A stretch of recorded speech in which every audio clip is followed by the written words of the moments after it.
Discard or what? Discard. Okay, great. There you go.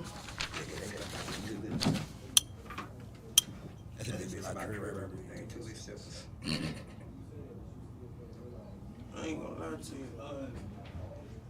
You can tell them if they want to see you live right now and call in and comment and stuff like that, they can go to We Believe Digital Podcast YouTube right now, and it's live currently.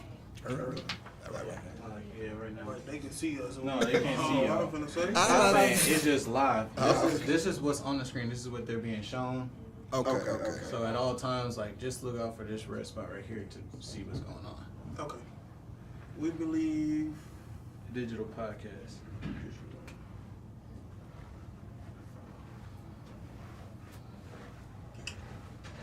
Okay. Okay.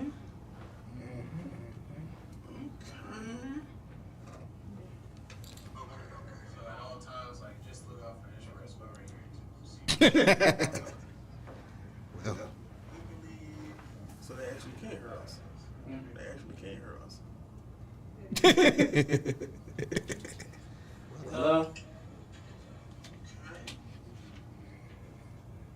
well then, okay. Oh wait, it's a little late.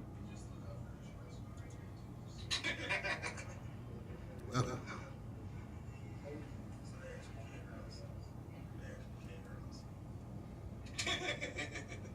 yep. Oh, that must be from. That's from this camera. This camera should be muted. I don't know.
Let's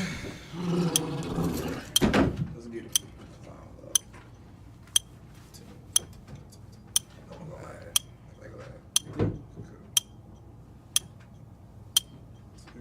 You take EBT?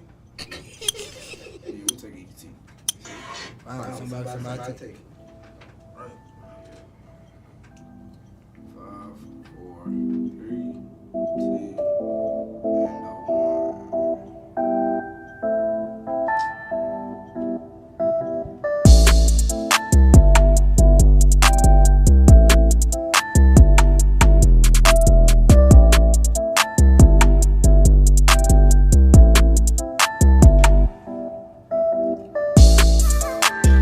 And thank you for choosing We Believe Podcast Studios for your daily viewing entertainment.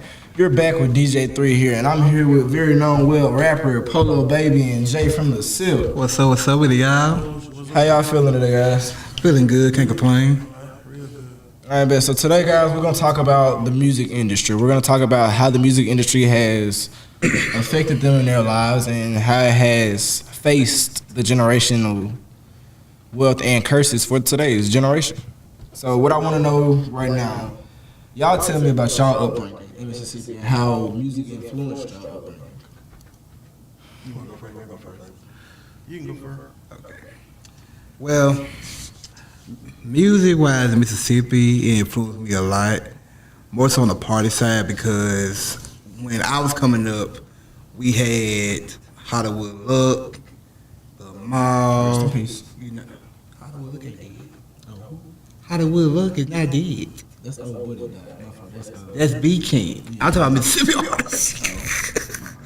But Mississippi artist wise. Lord. Okay. My bad. Please, but no.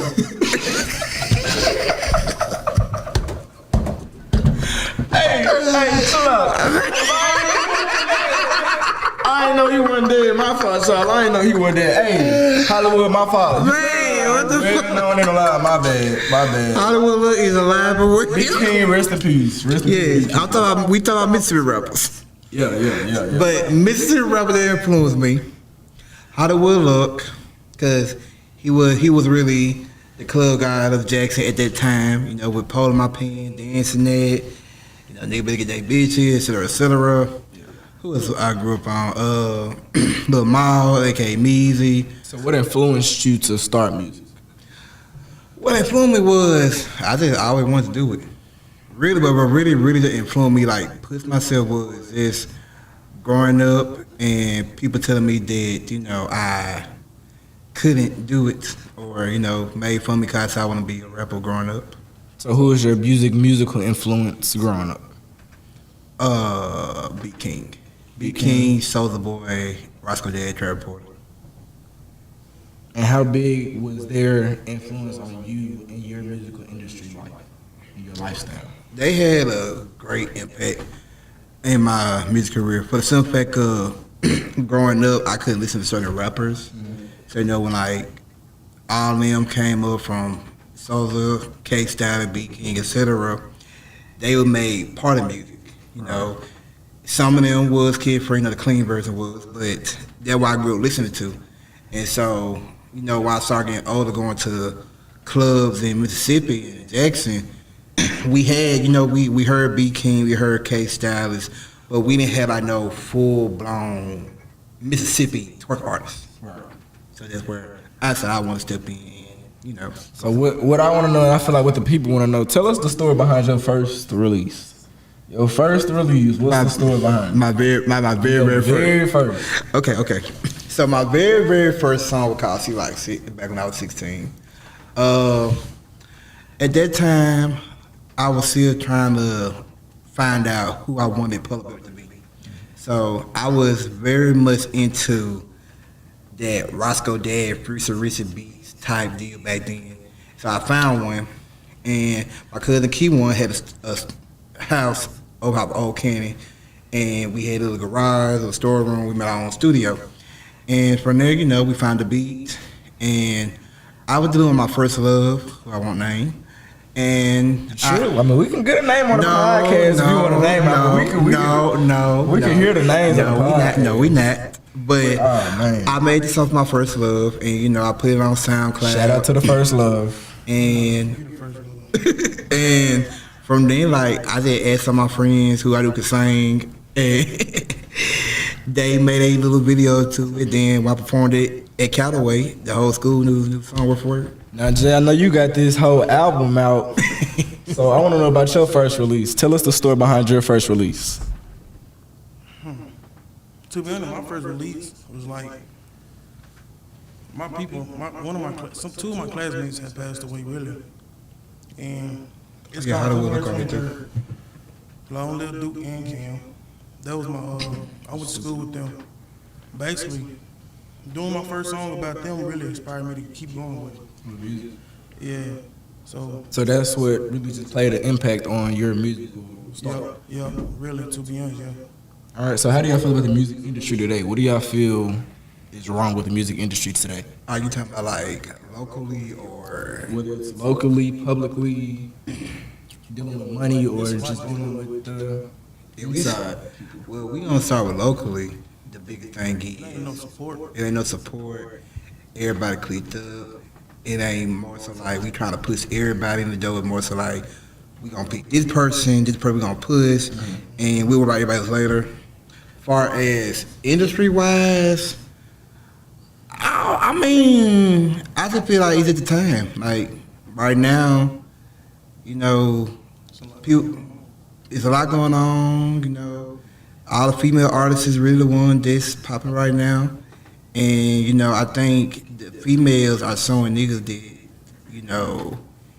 it's time for all they want to be hard body and make stuff that the females want to hear. So I'm gonna say, since we here and we like to get deep into it, give me our top 3 best female artists right now.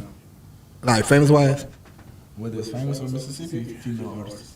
I don't know none. Okay, I'm gonna do 3 and 3. So my top famous artists is, of course, I gotta throw my cousin Erica Banks, Shout out to Miss Banks.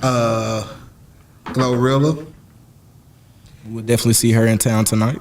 and I cannot lie, Six Red. I gotta go with Lotto. I choose Lotto. When I heard that song about Lotto and Wife and Lucha, when I seen the video, And choose Lotto over anybody else in line. Now, locally wise, y'all get my ass beat. Oh yeah, you gotta get into it, man. I need the top 3 locally. Okay, you gotta put Django in there. okay. You go first. You go first. You gotta put Django. I see it right. You said Django. You said it right. You said it right, Django. That's number 1. I ain't gonna lie. I don't really have that many artists to choose from. I don't really know that many local female artists. Polo, you the only one that really knows some locals. Give us your top 3 local. Okay. I'm gonna be real. Top 3. I gotta put my dog Tootie in there somewhere. She home. Django. Gas. Come on, be honest. T Baby Huncho. This is We Believe podcast. Right, T Baby Huncho. And I gotta give it to her. I'm sorry. Flossing. So, what advice would y'all give younger kids that want to get into rapping, like want to start out in the garage or start in their bedroom rapping? What advice would you give them? I ain't gonna lie. I started off in my bedroom. I ain't gonna lie, on a school computer. Playing high Never school. mind. Hey, chill. No did. I'ma just say, don't be afraid to be yourself. Like, do it. Don't miss out on opportunities. And don't be afraid to think outside the box. Like, it's okay to not rap about kill. It's okay to not rap about having ops. Everybody don't have ops. It's okay. But sometimes you have to do that just, you know what I'm saying? I mean, Sometimes you gotta do it. So, do y'all feel like the image that older rappers or older artists are portraying for the younger generation, that it plays a part in how the generation is growing up? so I ain't gonna lie to you. I feel like, I don't know, this is just my opinion. When NBA YoungBoy started, you know what I'm saying? Started doing all this. His music, I feel like everybody else wanted to be just like him and started doing I'm no different. crazy things in life. But I will say this, true enough, sometimes you have to rap like that. But then you got artists, that, you just had to just find your lane. You know, like I found when I first came out, I went from doing a love song to I was doing a talking shit song to then I made my first twerk song with Liberty Righty, and I just still doing twerk music. So what he said is true. You just gotta what they call explore. And that gets us into our next question. I was gonna say sometimes you do want to get an audience what they want to hear. Yeah. Even it's like he said, think out of the box. If they want to hear somebody killing, not saying you gotta do it, but if that's gonna help you build your audience, yeah, you do Yeah. it. Not saying you don't necessarily have to be that, but Yeah, that's what I was gonna ask. Okay, so do you have to be that killer? no, I ain't gonna lie to you. Come on, I'm just saying, like, let it be on, like, you know. I had to do it one time. No lie, I had to do it, but I don't portray myself as a killer. Right. I mean, at the end of the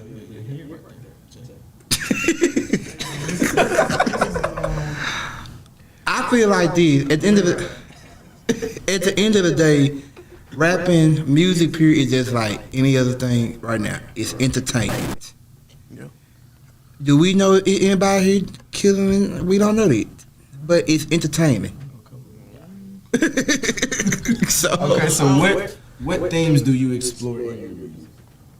Like, what helps you get that creative writer to get into what you're doing? Like, how do you come up with your music? To be honest, the way I come up with my music, I think about how I feel. Like people always say, Jay, you make love songs. That's just how I feel. I'm a very passionate, affectionate person. So really, he hard the wild way too. Brown Way, Lil He hard the wild way. I listen to them and see, okay, this is how I can do my song. Not saying I'm trying to be like them, but I be like, okay, I see how I need to do Motivation. my song. Yeah, motivation. And yeah, that's how I do mine. I'm be honest, when it comes to me, I just think about what comes to my head. Like, my songs just mostly be like, it's twerk songs. So it's like, So you just think about booty. That's and think about like all now. he thinks about, literally. But it also, If you go through Polo phone, all you're gonna see. but what you gotta understand, even with a twerk song, like the problem with a twerk song is people make it seem like, oh, yeah, Polo getting back, he make twerk song, he make twerk song. No, it's not, because the main thing is you trying not to be repetitive. Because if the day we come to twerk song, it's only so much you can say. So It hasn't already been repeated. you feel me? So it's like, what I do is I go to clubs, I be around all females. I listen to what they say. Or I go to a song like in Head Down. Last year I said, shake that ass little hoe. 2024, I made a song called Shake It. And what it's saying, shake that ass little hoe. So, what sets Mississippi rappers apart from other rappers? What sets us so different from other people? Mississippi rappers, they really talented. They just not getting the recognition. Mississippi rappers, we really are Mississippi as a whole got the best rappers, singers, etc. out. It's like he said, we ain't got the support, and the fact that it too much crab in the bucket going on. Like, look at Memphis, look at how Glow blew up, and then you had Gloss Sub, Slime, K Carbon, Aliza, all them was in the same friend group, and then they started blowing up. Texas, you got everybody come out of Dallas and Houston right now. If you notice, all them folks in Memphis really kind of tied in. Yeah. If it went like basically, if everybody would stop trying to be in competition and just come together type, you know what I'm saying? Man, Mississippi really be up there. Come on, that's all. So, how do y'all feel about the challenges you faced? How does that had to play a part in what you're doing in music? Like, what challenges have you faced that has really just put you at a loss when you were in music, and how did you overcome that challenge? I ain't gonna lie, I don't know. For me, it was just having to look over all the negative comments and a little bit said about me. Like, I done heard so much from, oh, he gonna be a one-hit wonder. Oh, he buy his followers. Oh, this, that, and the third. You were like the Michelin man on the tires.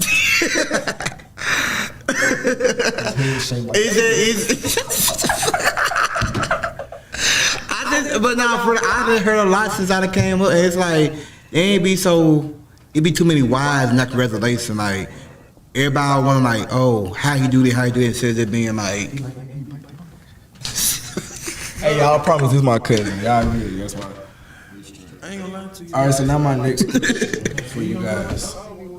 If y'all keep it every time, then I'll get ready to say something. All right, so Jay, this question's for you. How do you overcome writer's block? When you writing a song, how do you overcome like a brain fart?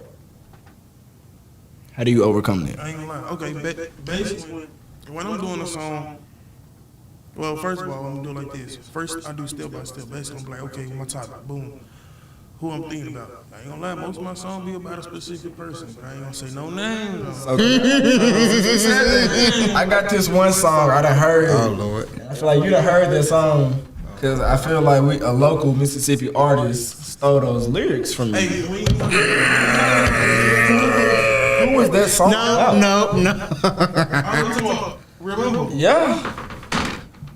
Who was Remember About? And y'all, please go stream Remember on Apple Music. It's out on all platforms. Sip T stole those lyrics, but we ain't gonna get into it today. Is this going? Oh yeah, it's live. But is it gonna be posted? Yeah, it's live. Alright, I'm just saying like this. Let me see. The people want to know who was Remember About. To be honest, Remember was basically about a female that I was on and off with for a minute. I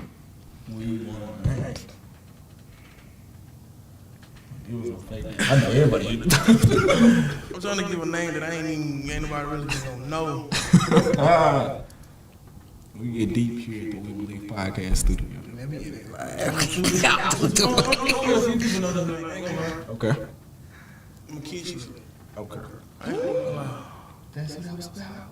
Yeah. I can get into detail. I ain't even gonna lie to you. If y'all want me to. Yeah, go ahead. I made this song basically about 2 years ago. Me, Papa, and my other partner, Miles. We was at the little Terry Road party. That wasn't a Terry Road bump. You know what I'm saying? Miles put me on with this one little J. He was like, bro, come on, talk to her. I'm trying to 3-man. I said, I bet. So basically, like the song was saying, I used to fuck with the legit, no lie shit. Bro, that's what I'm talking about. Basically, that whole story, everything in that song basically was Tells the story. So it's a story. That's what it is. It tells a story. So how do you feel about your lyrics being stolen from you, and you not being compensated for those lyrics? I put it in God's hands, to be honest. However God want to deal with it, let him deal with it. Still take that stuff to court. Could have. Could have. But I ain't even gonna do all that. Well, guys, that's all we have for y'all today at the We Believe Podcast Studio. Thank you, Jay. Thank you, Polo, for coming. My lovely, that's my brother right here. That's my cousin. I love these guys to death. Thank y'all. Tune in to We Believe Podcast Studios every day, every hour. On the hour, we will do a podcast show. Thank y'all. Please like, subscribe, and comment. And please tune into the radio broadcast here at 8 o'clock in the morning all the way down to 8 o'clock at night. Thank you. And we believe. Do you believe? Because we believe. I know I believe. I always believe.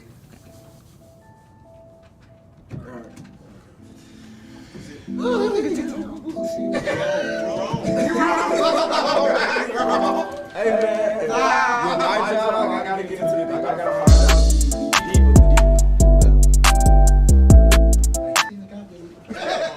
You still wrong. Cause Sip T gonna be like, I ain't steal that nigga something. Yes, you did though. Yes, you did. You stole them. I got my song.